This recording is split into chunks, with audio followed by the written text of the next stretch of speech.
Okay, so we did a whole bunch of junk in these drums that were pretty dismal and were in really rough shape or coming together. We liked them soloed.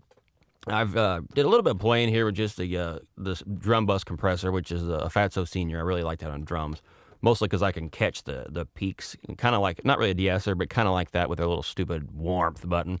But and it's also a pretty cool compressor anyway. One of the few things in UAD that really blow my mind continually. Very cool tool. But anyway, let's just take a look and see where we are. I kind of want to do an overview and talk about what we did and how we did it here.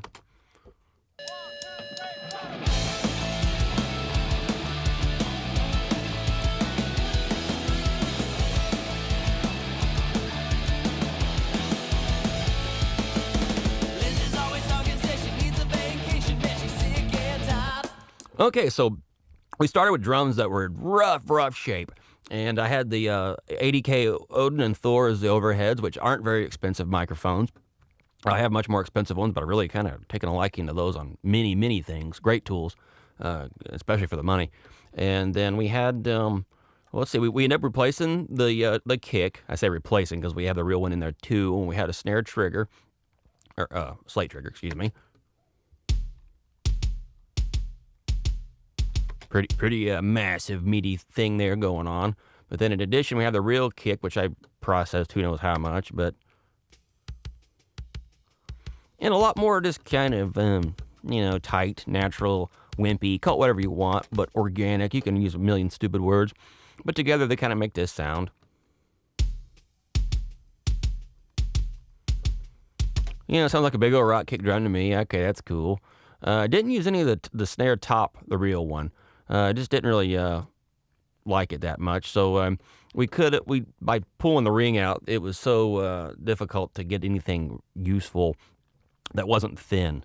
The ring kind of clouded up our meat quite a bit. And maybe if I tinkered with that enough with some kind of really wild sound design type tools or multi-band transient designers and some of this business, we could get something that would work. But it still takes time, and really, Trigger's got that down so well that we have the trigger snare here.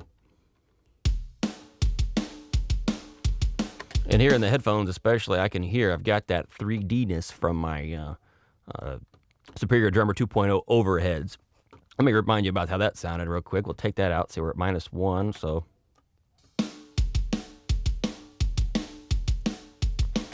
A lot of these snares or these slate sounds are very, I call them tank-like. I mean, they're gonna just knock you down and kill you. But kill you. I sound like I'm from Missouri. Damn it. But then by adding the overhead sound, which was my own little concoction I stole from Superior Drummer 2.0, it adds a little bit of articulation to it. Even with headphones on it, there's a lot more 3D natural in the room sound. I don't always want natural, but again, the band boss has spoken, and I am listening. Okay, and so then we move on to the snare bottom, which was that crappy sound, and I'm using EQ to knock out some of the low end and low mids. And I turned my boost off up at 7K. I don't need it, but I liked the realism it added. It did something good that sounded like a snare in the room.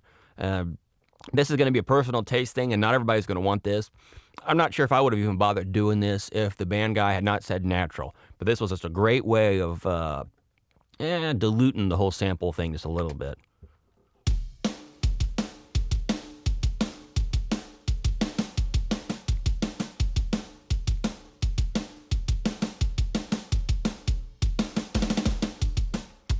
And there's still maybe a hair of that machine gunness there at the in that first roll.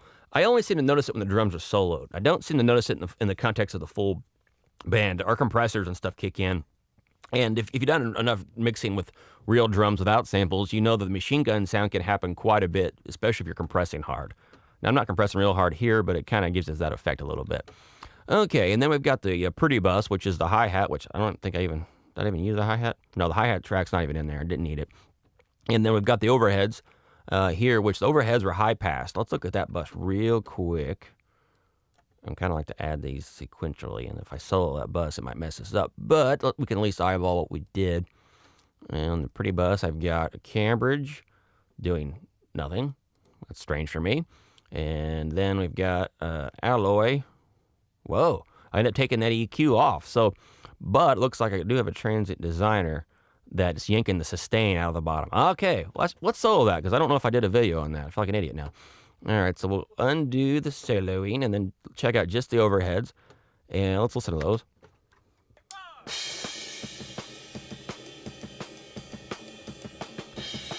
Cool. It's actually a fairly unique sound. It sounds like we're really stomping it with a compressor on the low end there, but we don't really need a much low end. So that might be kind of filling in for what a parallel compressor would be doing normally with the Tacker sustain side. And let's see. So like what I've done is I have the sustain turned all the way down, but it's only up to 854 hertz. Everything else is left alone. So it's kind of a new way of working and kind of a new sound. I really like that. That could be useful for a million things. And it sounds a little bit weird in context, but our real samples are, overshadow this so much in the kick and snare department. But let's listen some more.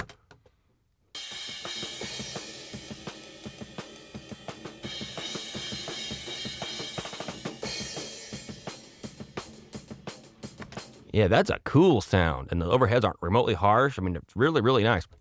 And so I don't know if I'm doing anything else. Let's look. So the EQ is doing nothing and no compression either. So all I'm doing to those overheads is using multi-band transient designer. And I've never seen this before except on the iZotope stuff. These guys are geniuses. Definitely check out their stuff. They don't use any of these stupid vintage labels and say, oh, real 1176, when it doesn't sound anything like one anyway. But instead, they kind of do the more modern thing and make tools what you would come up with if you were using a computer and weren't trying to be some, living some 50s Beaver Cleaver dream or something. But so very cool. And that, when we mix that with our let's see, let's put our kicks in and our snares down here. What's that do?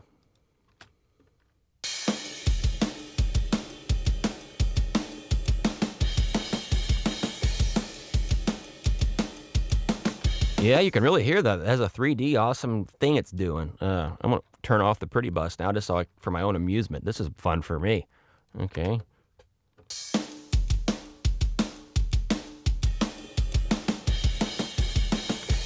Cool. So our overheads actually end up being pretty damn usable. It's amazing these processes you go through, like these modern processors, that when you get lucky, just how much they can do in terms of rescue and making up for shortcomings and this or that.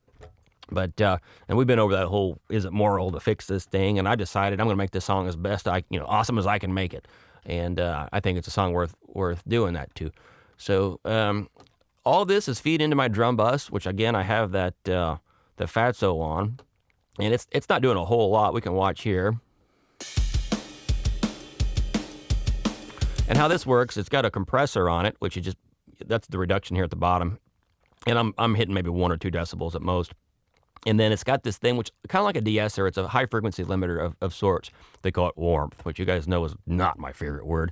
But by cranking that up, every time it hits across some magic line, it's going to say, yeah, let's tame that high end a little bit. And it's supposed to do it in some kind of analog tape sort of whatever way.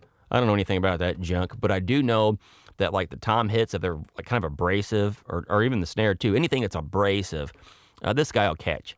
So I don't love it as a de-esser, but I love it on drums. So let's watch it just a little bit and see what it's doing.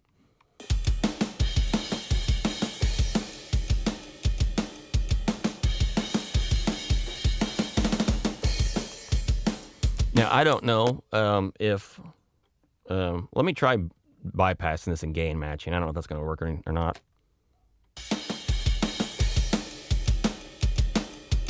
Okay, so we're pretty similar in level. So I'm going to turn it off and on, and so you guys can hear what it's actually doing.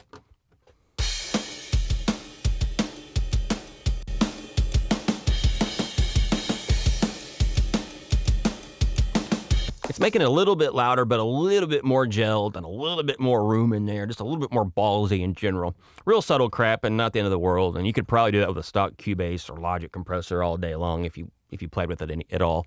But so overall, we've not done anything too crazy here. I mean, other than that multi-band transient designer stuff, which is designed to take all that ring out of the overheads, is a fairly simple operation. We did blend in some real tracks, and we could have played with the ambience, but for this song, it didn't really make sense. And since it doesn't make sense for me to make a video with doing wrong stuff to a song, but that's another factor that I do quite often whenever I'm dealing with these samples, and I got to sound real.